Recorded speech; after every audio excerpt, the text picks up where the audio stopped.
On the show, we've chronicled the war on standards at the FAA, where irrelevant biographical questions were imposed on aspiring air traffic controllers.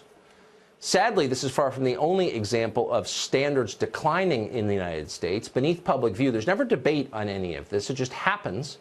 It's happening, in fact, in scientific fields. You wouldn't think it would, but it is. And in the pages of a City Journal, Heather McDonald has chronicled it in detail, how schools and other institutions are cutting requirements in an effort to be more diverse, whatever that means. Heather McDonald also wrote the upcoming book, The Diversity Delusion, and she joins us tonight. Heather, thank you for coming on. So we were really stunned to find that the FAA was intentionally trying to hire unqualified air traffic controllers because it's insane and dangerous. But you wouldn't think that that same impulse would find its way into the hard sciences, into medicine, for example, or research science. But you say that it is. It's very disturbing, Tucker. There's not a single meritocratic institution that is free from the poison of identity politics. The federal government is wasting tens of millions of taxpayer dollars pressuring scientific labs to hire by the irrelevant criteria of race and gender.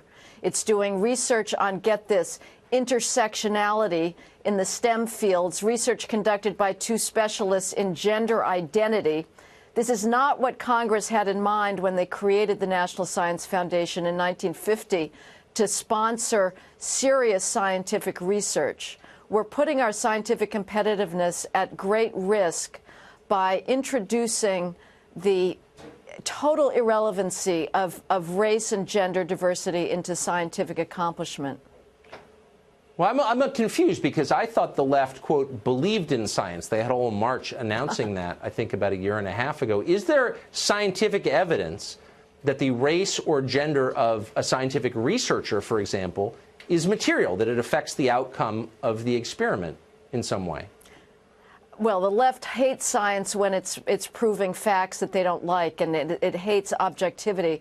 But no, there is absolutely no scientific evidence. We have had 200 grantees of the National Science Foundation that have won Nobel Prizes, things like discovering dark matter, discovering how viruses work. And this was with utter indifference, true color blindness, true meritocracy.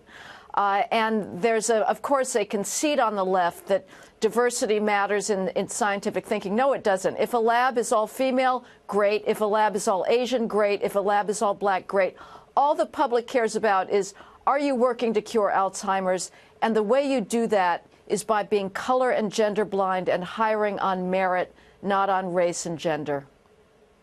It's terrifying. They've infected science with politics, obviously. I hope you will come back in future days with details on all this, Heather. Heather McDonald, great to see you. Thank you.